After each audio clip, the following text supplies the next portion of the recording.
This week's Grimm Fairy Tales: The Wonderful Musician.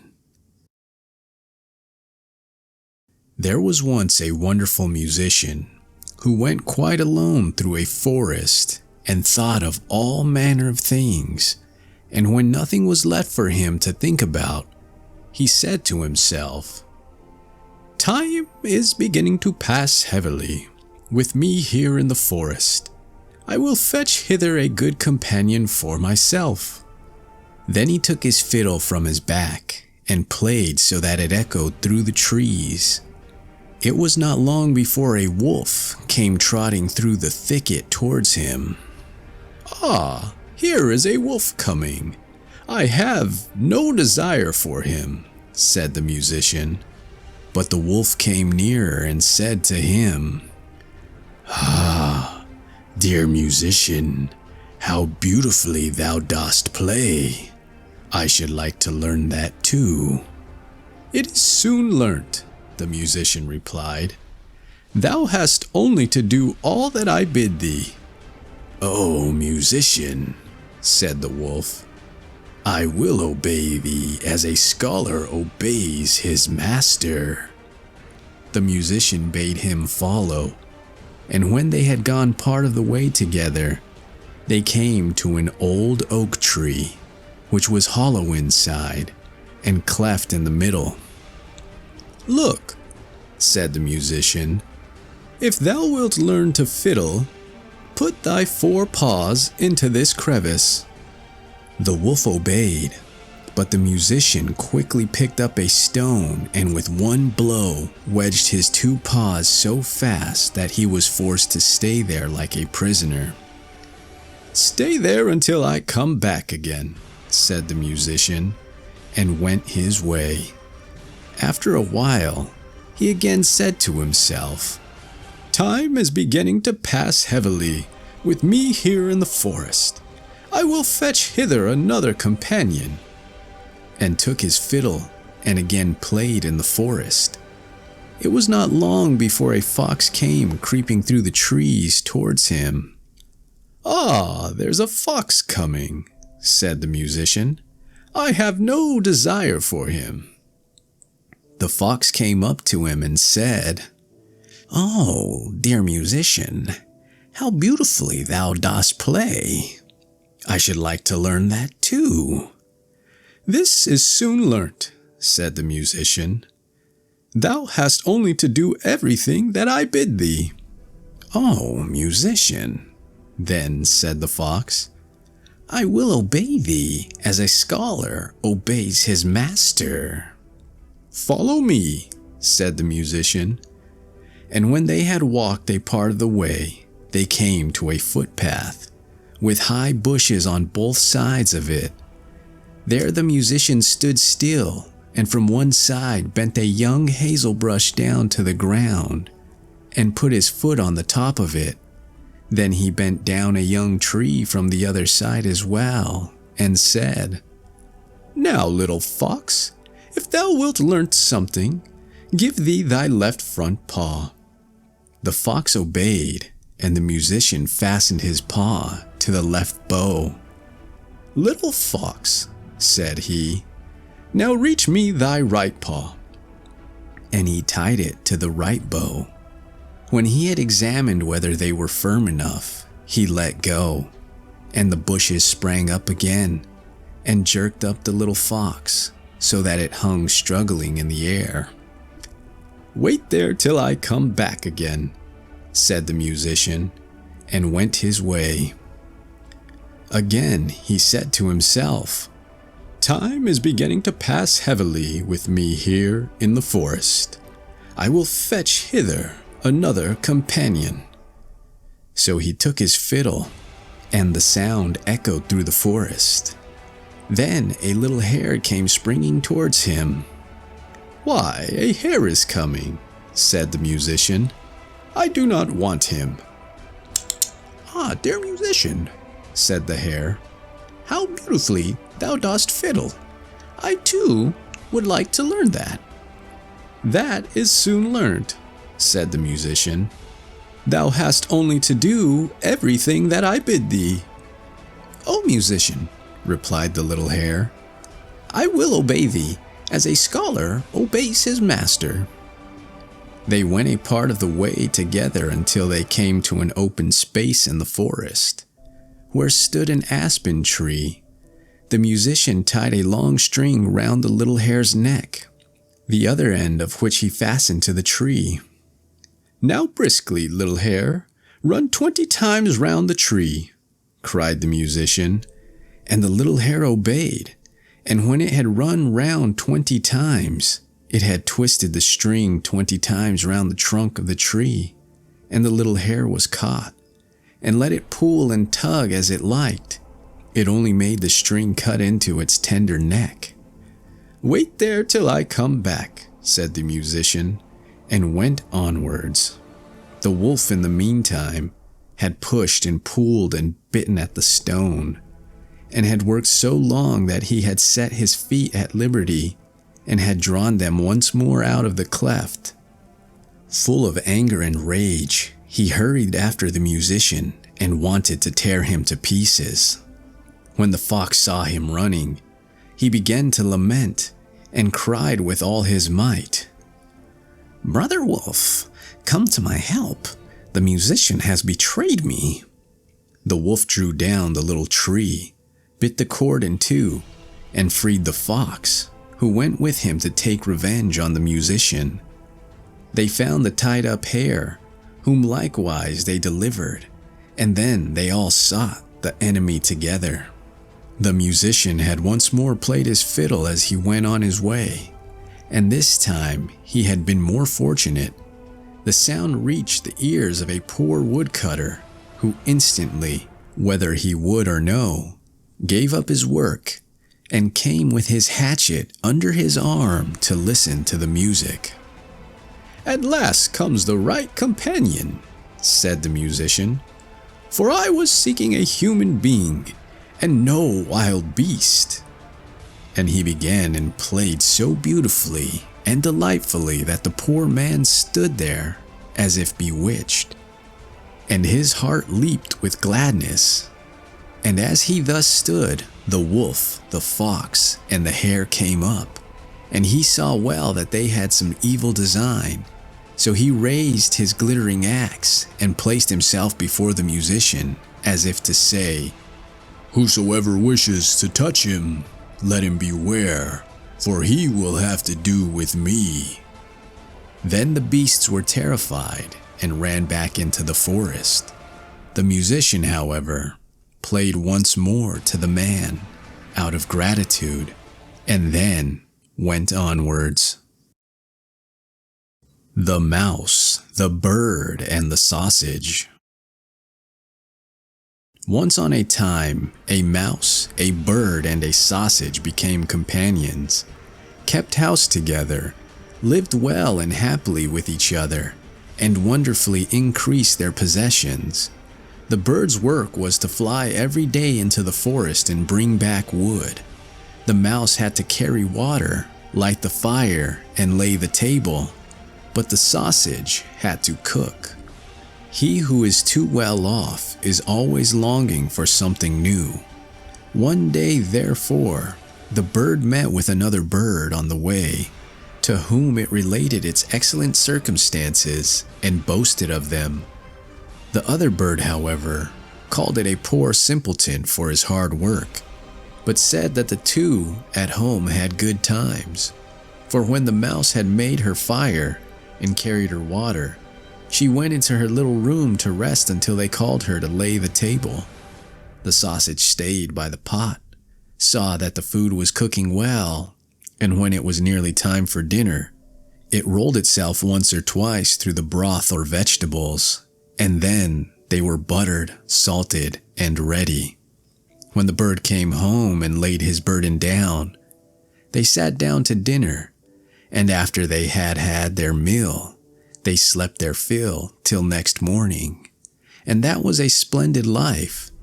Next day the bird, prompted by the other bird, would go no more into the wood, saying that he had been servant long enough, and had been made a fool of by them, and that they must change about for once and try to arrange it in another way. And though the mouse and the sausage also begged most earnestly, the bird would have his way and said it must be tried. They cast lots about it, and the lot fell on the sausage, who was to carry wood. The mouse became cook, and the bird was to fetch water. What happened? The little sausage went out towards the wood. The little bird lighted the fire. The mouse stayed by the pot and waited alone until little sausage came home and brought wood for next day. But the little sausage stayed so long on the road that they both feared something was amiss, and the bird flew out a little way in the air to meet it. Not far off, however, it met a dog on the road who had fallen on the poor sausage as lawful booty and had seized and swallowed it. The bird charged the dog with an act of barefaced robbery, but it was in vain to speak, for the dog said he had found forged letters on the sausage, on which account its life was forfeited to him. The bird sadly took up the wood, flew home, and related what he had seen and heard. They were much troubled, but agreed to do their best and remain together. The bird therefore laid the cloth, and the mouse made ready the food, and wanted to dress it, and to get into the pot, as the sausage used to do, and roll and creep amongst the vegetables to mix them. But before she got into the midst of them, she was stopped, and lost her skin and hair and life in the attempt. When the bird came to carry up the dinner, no cook was there. In its distress, the bird threw the wood here and there, called and searched, but no cook was to be found. Owing to his carelessness, the wood caught fire, so that a conflagration ensued. The bird hastened to fetch water, and then the bucket dropped from his claws into the well, and he fell down with it, and could not recover himself, but had to drown there. The crumbs on the table. A countryman one day said to his little puppies, "Come into the parlor and enjoy yourselves, and pick up the breadcrumbs on the table. Your mistress has gone out to pay some visits." Then the little dog said, No, we will not go. If the mistress gets to know it, she will beat us." The countryman said, "She will know nothing about it. Do come, after all. She never gives you anything good." Then the little dogs again said, Nay, we must let it alone. We must not go." But the countryman let them have no peace until at last they went and got on the table and ate up the breadcrumbs with all their might. But at that very moment the mistress came and seized the stick in great haste and beat them and treated them very hardly. And when they were outside the house, the little dog said to the countryman, Dost thou see?" The countryman laughed and said, "Ha, didn't you expect it?" So they just had to run away. Cat and mouse in partnership. A certain cat had made the acquaintance of a mouse, and had said so much to her about the great love and friendship she felt for her, that at length the mouse agreed that they should live and keep house together. "But we must make a provision for winter, or else we shall suffer from hunger," said the cat. "And you, little mouse, cannot venture everywhere, or you will be caught in a mousetrap some day."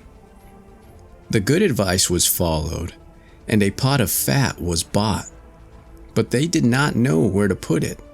At length, after much consideration, the cat said, "I know no place where it will be better stored up than in the church, for no one dares take anything away from there.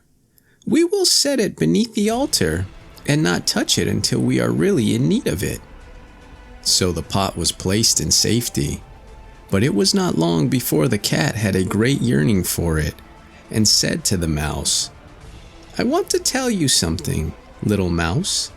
My cousin has brought a little son into the world and has asked me to be godmother.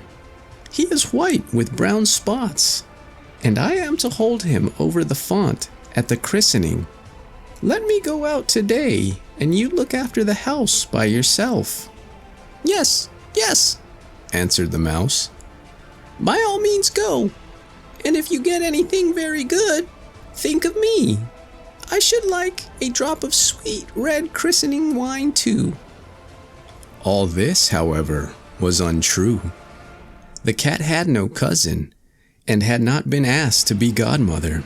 She went straight to the church, stole the pot of fat, began to lick at it, and licked the top of the fat off. Then she took a walk upon the roofs of the town, looked out for opportunities, and then stretched herself in the sun, and licked her lips whenever she thought of the pot of fat. And not until it was evening did she return home. "Well, here you are again," said the mouse. "No doubt you have had a merry day." "All went off well," answered the cat. "What name did they give the child?" "Top off," said the cat quite coolly. "Top off?" cried the mouse. "That is a very odd and uncommon name. Is it a usual one in your family?" "What does it signify?" said the cat. "It is no worse than Crumbs stealer, as your godchildren are called." Before long, the cat was seized by another fit of longing. She said to the mouse, "You must do me a favor and once more manage the house for a day alone. I am again asked to be godmother, and as the child has a white ring round its neck, I cannot refuse." The good mouse consented, but the cat crept behind the town walls to the church and devoured half the pot of fat. "Nothing ever seems so good as what one keeps to oneself," said she, and was quite satisfied with her day's work. When she went home, the mouse inquired, "And what was this child christened?" "Half done," answered the cat. "Half done? What are you saying? I never heard the name in my life. I'll wager anything it is not in the calendar." The cat's mouth soon began to water for some more licking. "All good things go in threes," said she. "I am asked to stand godmother again. The child is quite black, only it has white paws, but with that exception, it has not a single white hair on its whole body. This only happens once every few years. You will let me go, won't you?" "Top off, half done," answered the mouse. "They are such odd names. They make me very thoughtful." "You sit at home," said the cat, "in your dark gray fur coat and long tail, and are filled with fancies. That's because you do not go out in the daytime." During the cat's absence, the mouse cleaned the house and put it in order, but the greedy cat entirely emptied the pot of fat. "When everything is eaten up, one has some peace," said she to herself, and well filled and fat, she did not return home till night. The mouse at once asked what name had been given to the third child. "It will not please you more than the others," said the cat. "He is called All Gone." "All Gone?" cried the mouse. "That is the most suspicious name of all. I have never seen it in print. All Gone. What can that mean?" And she took her head, curled herself up, and laid down to sleep. From this time forth, no one invited the cat to be godmother. But when the winter had come and there was no longer anything to be found outside, the mouse thought of their provision and said, "Come, cat, we will go to our pot of fat which we have stored up for ourselves. We shall enjoy that." "Yes," answered the cat. "You will enjoy it as much as you would enjoy sticking that dainty tongue of yours out of the window." They set out on their way, but when they arrived, the pot of fat certainly was still in its place, but it was empty. "Alas," said the mouse, "now I see what has happened. Now it comes to light. You are a true friend. You have devoured all when you were standing godmother. First top off, then half done, then—" "Will you hold your tongue?" cried the cat. "One word more, and I will eat you too." "All gone," was already on the poor mouse's lips. Scarcely had she spoken it before the cat sprang on her, seized her, and swallowed her down. Verily, that is the way of the world.